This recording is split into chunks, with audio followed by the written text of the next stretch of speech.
$1 invested in prevention saves $16 down the road. So focusing on prevention is important, not only economically speaking, this is smart, but it's also to save lives.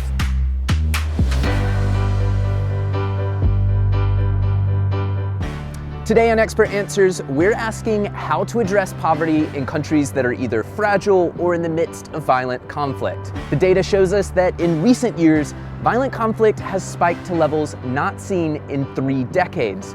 Meanwhile, many other countries are fragile, meaning that their governments are unable or are struggling to provide basic services to their citizens. And they're facing increased risks, climate change, demographic change, inequality, and so much more. So what does that mean for an institution like the World Bank? Well, other data shows us that it's estimated by 2030, around half of the world's extreme poor will live in countries that are affected by fragility, conflict, or violence. Well, to learn more about the link between poverty and FCV and the bank's first strategy to address these challenges, I spoke to the man in charge of it all, Frank Bousquet.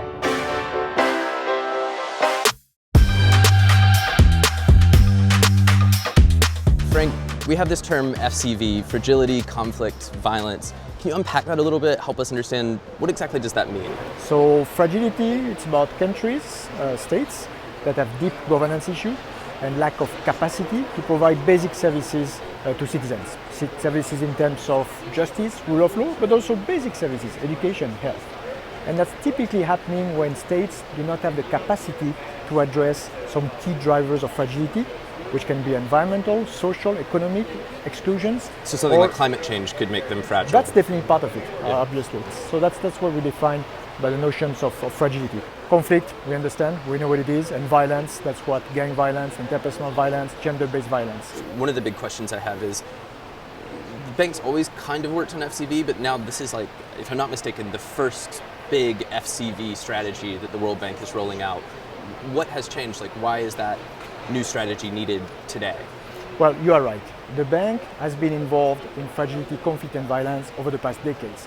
In fact, after World War II, the first loan for reconstructions of France, my home countries, was actually provided by the bank. So the bank has been working, but it was more on the reconstruction side.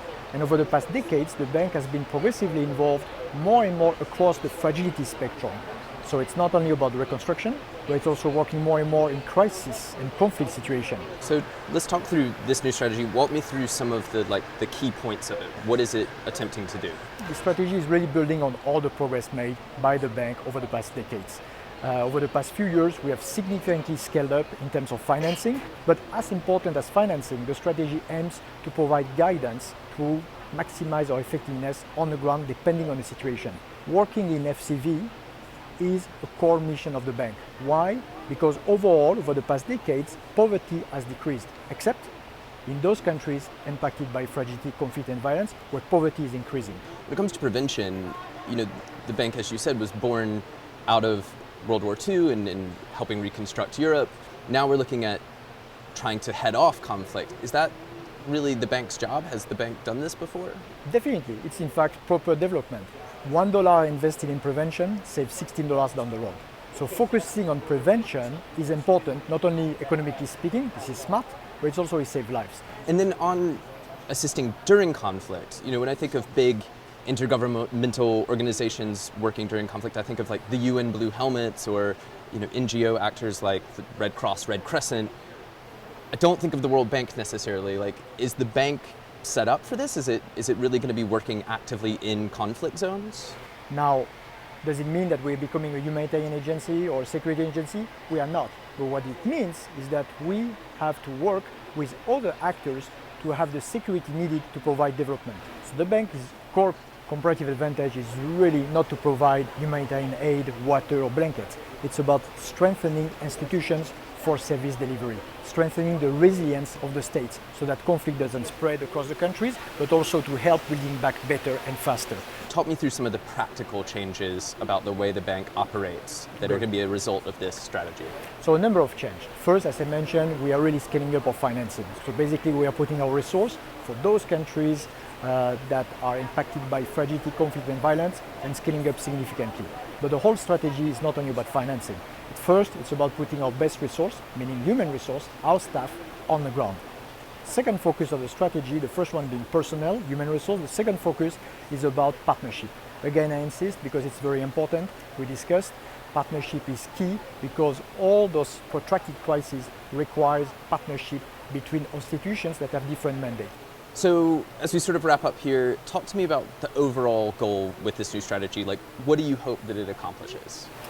To have an institution that is really building on all the scaling up that we have done over the past few years to be best fit for purpose, having more staff on the ground, staff who have the right skills to develop in these challenging situations, to have operation programs that have tailored approach and making sure that we are really focusing on addressing in a selective manner the key drivers of fragility.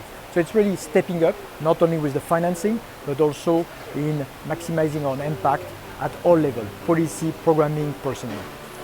Thank you so much, Frank. Thank you.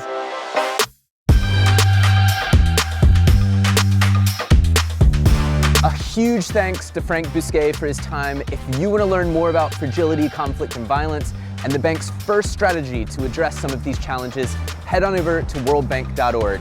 And if you'd like to leave us feedback about this episode, send us an email, expertanswers@worldbank.org. Until next time, goodbye.